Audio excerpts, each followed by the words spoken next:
Alright, move over Mario Party because we have a new genre contender in town. That game is the Smurfs Village Party. Now, to be just immediately transparent with this video, it is sponsored. Microids, they basically reached out to me asking me to tell you all about the release. I checked out the game, I had fun with it, so of course, here we are. Today though, going to be running you through the different modes, what you can expect for your cash, and then the surprising story mode that actually accompanies the huge selection of mini-games. My name's Alex, this is SwitchCorner, and if you do enjoy this video, subscribe, it helps out the channel a huge amount. So first up, I want to tell you all about Adventure Mode, as I didn't expect this going in. It is the game's main experience where you get to explore the Smurf Kingdom and see over 100 series famous Smurfs.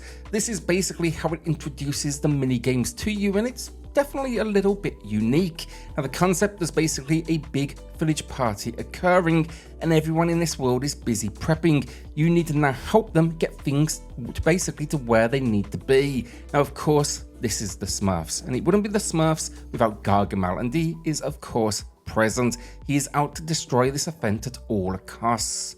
And yeah, it's just a really fun way to deliver the mini games. I enjoyed exploring the kingdom. You get a few tools to help too, such as a vehicle to travel quicker. It's also then packing quests, so these are the moments you help the crew out. There's races, there's collectibles, there's presents to uncover.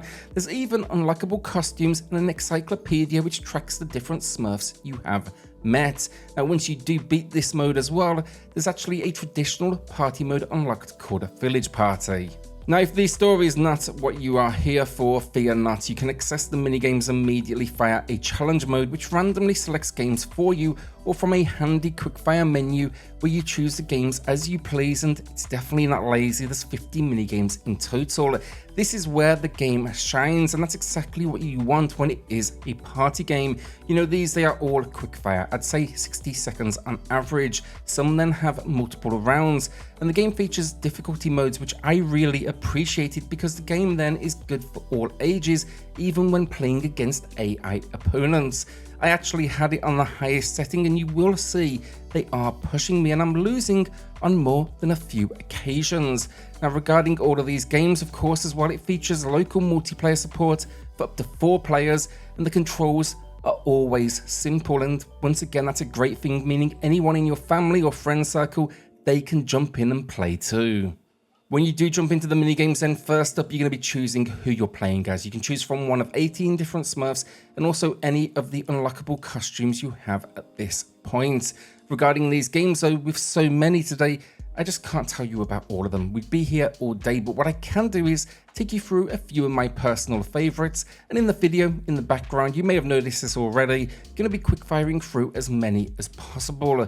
Now, regarding the 50 games as a whole, they do fit into one of 6 categories. That's going to be sport, quickness, luck, memory, battle, and accuracy. The game also can be filtered then by these categories and almost variations of them. So for example, if memory games are not your thing, remove them from the pile.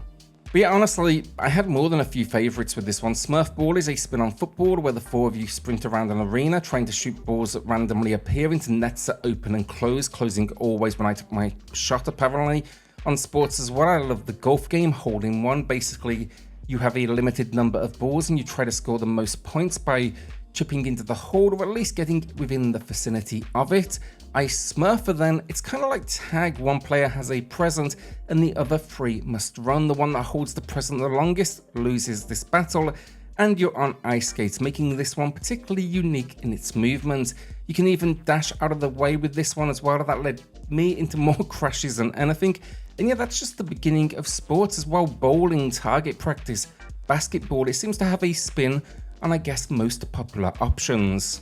Battle as a category, however, is probably my favorite, where I personally had the most fun. Bumper cars tasking you in knocking your opponents out of an arena, another where you're frozen in ice battling to escape.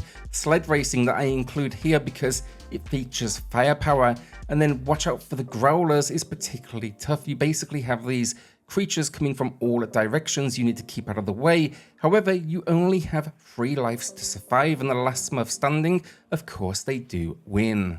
From there then, we're kind of getting into the games that require a little bit more brain power, memorizing item locations, such as when Smurfs are rotating all over the shop, another where you have to identify what is a gift or what is a bomb, one which absolutely destroyed me. flying a rocket ship with all sorts of obstacles ahead, and a battle mode that took some influence from Splatoon actually, but it's a little bit more taxing, I guess, on the brain. But basically you're painting as much floor as possible, but these AI opponents, they were really bloody good and absolutely destroyed me. And yeah, as I say, that's just a small selection of my favorites. With 50, there's going to be something here for everyone, which is always a good thing. I'd also point out here the AI opponents, once again, they are solid. Sure, you lose the kind of banter of a multiplayer group, but I was still happy to play the game and explore this world. What really sold the world to me though actually was the different regions. There's 10 in total, but think Snowy Mountains, the Enchanted Forest, and the list goes on from there, but they all kind of roll over into the mini games you are playing. When it comes to the presentation of the game, then it's exactly what you would expect, a nicely detailed build of this world, and it appears they are using the same engine and designs from the recent Smurfs 2 release that features on their roster. I think individually, however, they've captured the spirit of each Smurf. There's a ton of costumes to change up into, and then the multiplayer minigame selection modes, nice and simple to navigate, with a quick pre-game pop-up that introduces the goal and the controls for that particular mode. The audio then, the highlight is, it's not constant, but there is voice acting for major cutscenes and some punctuation sounds as well for in the world, which I think personally just kind of really sells these different characters. Finally then, I do want to touch very quickly on the pricing. So right now, on the eShop, this one is $39.99 USD or your regional equivalent. There is actually also then a physical release of this game. So if you do want to take a look for that, you will be able to find that in most of the retailers, it appears, from what I'm seeing online. And yeah, if you do want to check it out on the eShop, I'd appreciate it if you use my link in the pinned comment down below.